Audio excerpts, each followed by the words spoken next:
Welcome back sa ating channel mga Itachi Warrior. In today's video, kakaiba ang ating gagawin ngayon kasi nga magbibigay tayo ng reaction at saka komento sa nangyaring kababalaghan sa account ni Mami Yam, isa sa mga content creator na talaga naman sinusubaybayan din natin at kaibigan natin. May mga group chat kaming mga vloggers ng financial content creation, o diba?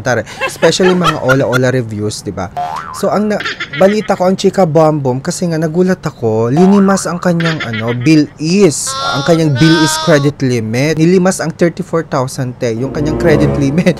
So anong nangyari? So naikwento ko na yung first comment and reaction ko doon sa first video niya sa Facebook. May post ako doon at saka sa TikTok. Panoorin niyo na lang. Pero itong gagawin natin, ito yung update niya. Meron siyang update ngayon. Okay, so ano nga ba ang nangyari? So i-check natin. So panoorin natin yung bagong video niya. Anyways, meron naman tayong permission na magbigay tayo ng reaction sa nangyari sa kanya about sa Bill is Kinambular hacking na yan. Binigyan naman tayo ng pahintulot, 'di ba, na magre-react tayo sa kanyang video. Kasi nga may mga group chat kami. So antarahin, 'di ba? This is for awareness, ha. Alam ko na talagang legit si Bill is at saka hinahangaan ko si Bill. Recommended ko rin sa inyo at saka sa aking alindog.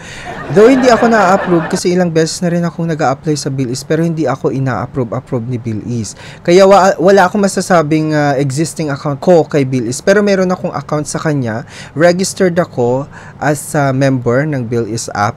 But I didn't have any chance to get a loan or any existing loan. Wala akong ganun po. So wala akong utang kay Bill is. So wala akong masasabi about sa papaano yung kung magkano ang interest niya or whatever. Nagre-rely lang ako sa mga impormasyon dun sa website nila at saka sa app nila.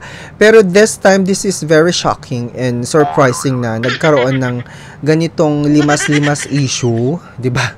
Sa account ng isa sa mga content creator na si Mami Yam. So panoorin natin ang kanyang update, mga Mimarya. Ito siya. Wait lang. Issue which is I personally encountered. Actually, medyo nabitin talaga yung iba sa video ko po na yon, which is hindi ko na talaga kaya siyang isiksik doon sa video na kasi ang haba na eh. Sabi ko magpa-part 2 na lang ako. Kaya ito nga po yung follow-up video ng Bill is hacking issue ko, which is nakagather din naman po tayo ng information from my viewers. Yes po, I read all your comments and ako consider ko po yun, and some of you hindi ko na nare-reply kasi napakadami niya talagang nagko-comment and then iba pa yung mga nag-i-inform, nag-PM po sa akin. And thank you so.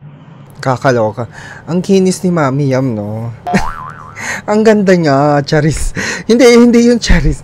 Hindi, na-appreciate ko lang kasi ang puti niya. Okay, anyways, pagpatuloy natin. Much now for all the concerns, for all the support. So, eto na nga, no? So, a lot of you, of course, ako din tinatanong ko rin, what's next? What's next after this hacking issue? So, if ever po na Oo nga, what's next? Ano bang nangyari, di ba? Sa first na, video. So, ang nangyari kasi yun, doon yun nilahad lahat ng mga nangyari sa kanya from the start.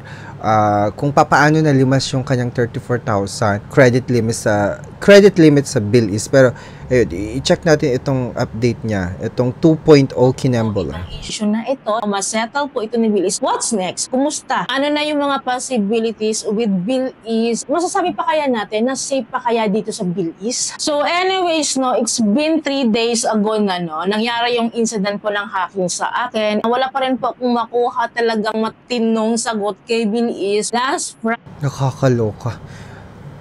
Ba't ganon? Ang hirap naman mag-respond ni Bill is ng mga ganyang issue. Diba? Nag-email siya sa akin, under investigation siya. I don't know kung meron silang ganap by Saturday and Sunday. Kasi just in lang po, just today lang talaga. Nag-email po sa akin si Bill is, and ito po yung sinasabi niya. So, we have forwarded your account and transactions daw concerned to the relevant team. In light with the ongoing investigation, we need to confirm your current number, your phone number daw. So, clearly po, ang email po na ito ay kinukuha po nila yung aking phone number. Siguro para sa akin, sana kontakin nila ako. Yes, kailangan ko yun. Kailangan ko talaga silang makausap. Para ma-verify siguro yung account. Makausap. So, sana tawagan nila ako since nanghihingi sila ng aking mobile phone number. So, clearly po, nasa investigation process pa din po sila talaga. Until now, under investigation pa rin? Oh, no! and wala pa rin po ako makuhang sagot sa kanila nga po kasi nga po hindi pa po buo yung info or data na nag-gather siguro nila, and I'm waiting for it no na as soon as possible ma-resolve to. So ang take ko dito no sa bill is customer service talaga, sabi ko nga sa inyo, napapagalan talaga ako sa response nila as an ordinary talaga na bar. Ang bagal naman mag-respond ni Bill is. Ito po, no? What if celebrity yung naka-experience ng ganito? What if TV personality, politicians, or mga well-known influencers, no? Siguro within 24 hours, no, mare-resolve agad nila tong issue na to. Pero dahil hindi naman ako ka-level nila, no, isa lang din akong ordinaryong tao katulad ninyo, hindi agad-agad na pagtutuunan ng pansin yung complaints ko. So nakakapagtampo yon as an ordinary clients lang po ni Will is kasi dapat talaga naman priority nyo po, lalo sa mga ganitong very alarm. Oo. Which is talagang it's Tama yung sinabi niya, dapat ito yung top priority ng mga kahit sino mang lending app dyan na legit. Hindi lang si Bill is, hindi lang si Gcash, hindi lang si May. Dapat top priority nyo lagi itong mga ganitong issue. Dapat inuuna yung i-resolve kahit sino ka, regardless of who you are, ordinary Filipino citizen or kahit sino ka mang kilalang celebrity, hindi ba? Bilisan nyo naman ang pag-iimbestigahan nyo. Bakit ang tagal-tagal? 24 hours, ilang days bago ma-resolve ba? Di ba? Nakakaloka yan, ha? about your security ng app. No? Ako naman, no, hindi ko kayo sinisiraan, Bill is. Hindi ko kayo sinisiraan. This is just based on my experience na gusto ko lang pong i-spread yung awareness na baka din mangyari ito sa iba. Ako po ay nagko-cover po ng loan app reviews specifically no, for almost 2 years na po. Correct. As an influencer or content creator, alam natin, di ba, marami na rin akong video about Bill is na talaga naman, todo ang recommendation ko. Kasi nga, alam ko maganda ang serbisyo at mga produkto ni Bill is. Tapos, ganito ang mangyayari. Di ba? Baka naman Bill is, magbigay naman kayo, may pronouncement ba ang Bill is? Kahit man lang sa social media, may post ba sila na may nangyaring ganitong limas-limas issue?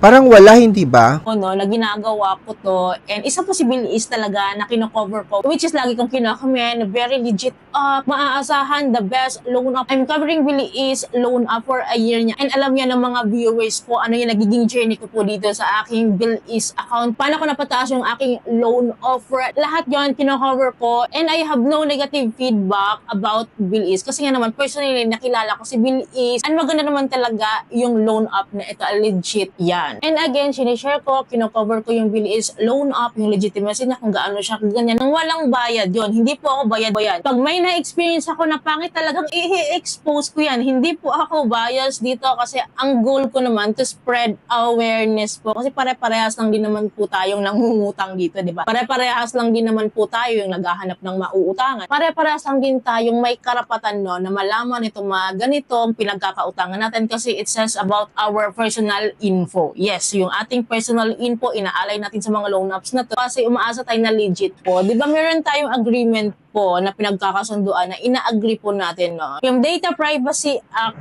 po, which protects the privacy of individuals. Correct. Di ba? Tumpak. May Data Privacy Act of 2012 tayo. Di ba na itong mga lender na to, itong mga entity na to, they should be the one protecting our data, our information. Once pumasok na tayo sa kanilang terms, or once na nakapag-apply na tayo, nag-fill up na tayo ng information, and may account na tayong na-create, dapat tutok na sila sa pagbabantay ng ating data. Diba?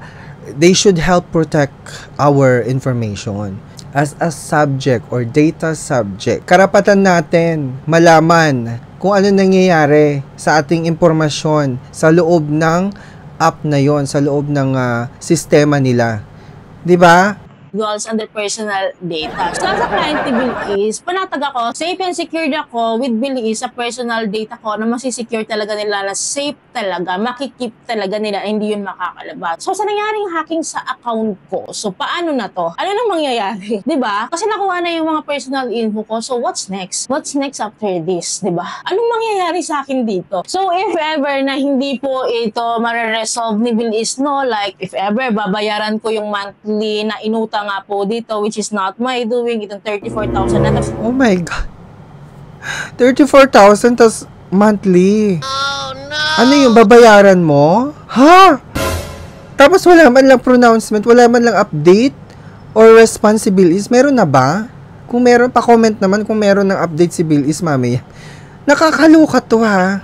to pay. Babayaran ko siya, magtsatsaga ako. After 7 months of paying, di ba, magre-refresh yung loan offer ko, magkakaroon ako ng loan offer. Since, no, may kumokontrol sa account ko dito. Since napasok na yung account ko sa bills, of course, babantayan nito. Uunahan niya na naman akong i-cash loan yung loan offer ko. So, anong kapayapaan ko doon? Ano yung peace ko doon, di ba? So, ang hirap na akong pagkatiwalaan talaga si Bill Is. Whereas, no, kung sakali, no, mako-close ni Bill Is to, maaayos niya, matatanggal niya yung loan offer na nag-reflect dito sa app ko. So, what's next, di ba? So, paano ko pa ipaglalaban ang security ni Bill Is? Paano ko pa tatangkilikin ang Bill Is? Paano ko kayo i-lift up Bill Is kung ganito nga yung nangyari sa akin? So, di ba, ang hirap i-sustain ng account ko dito, which is hindi ko talaga inasahan to kay Bill Is. So, as of now, I was thinking na kapag na-settle, paano nakalusot? yes, hindi siya dumaan ng OTP, walang notification. So, that time po na natapos yung cooldown period ko, yung freezing ng account ko sa Bill Is, right after that, may ibang device, login attempt dapat, di ba? Pero hindi ko na-receive yung notification na yon. Ang na-receive ko na lang po, nakapag-top up na-withdraw na-forward na yung Hala? offer dito sa Bill Is via Lazada top.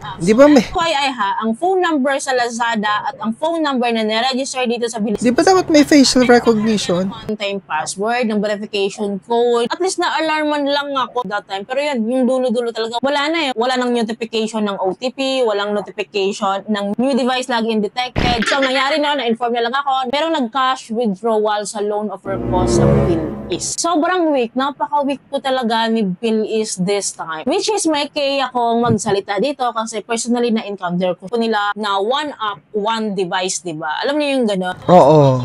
Oo, sa ibang bangko ganyan, one device, one app. 'Di ba? Dapat ganun din i-adapt ni Bill Is kung talagang seryoso kayo sa security ng aming impormasyon ng inyong mga clients. Baka naman i-adapt ninyo, hindi ba? Nowadays, maging proactive na kayo at maging ahead na kayo ng 'di ba, ng technology kasi nga mas lalong nag-upgrade yung mga hacker din. 'Di ba? Kung nag-upgrade tayo ng technology, nag-upgrade din sila. So, you should be ahead. Bill Is, baka naman. Bubuksan yung GCash app. So, aware po ba kayo sa ganun feature ni GCash? One GCash app is one mobile phone. So, ganun yung security niya. So, kung ganun sana yung security ni Bill Is na one Bill Is app, one lalo nga yung holiday season. Okay. So, ayun yung ano niya. Hindi ko na tinapos yung video. Pero, mukhang hindi pa rin talaga resolve up until now. Pero kung late na itong posting ko ng video, reaction ko ng video na ite, pa-comment naman kung meron ng update ha. Nakakaloka, baka naman Bill Is, 'di ba? Ang taas-taas ng ano namin sa inyo, ng tingin namin sa inyo kasi kayo po yung legit na hinahangaan namin at alam kong makakatulong sa ating mga kababayan. Instead na umutang sila sa mga ola, nire-recommend namin kayo, Bill Is. Isa kayo sa mga nire-recommend ko. So yun lang, sana bigyan nyo ng pansin itong nangyari kay Mami. Kasi kung sa kanya nangyari, baka mangyari din sa iba. 'Di ba? Buti nila ako wala akong account kay Bill Is. Di ako na-approve 'di ba? Anyways, maraming salamat. Don't forget to subscribe.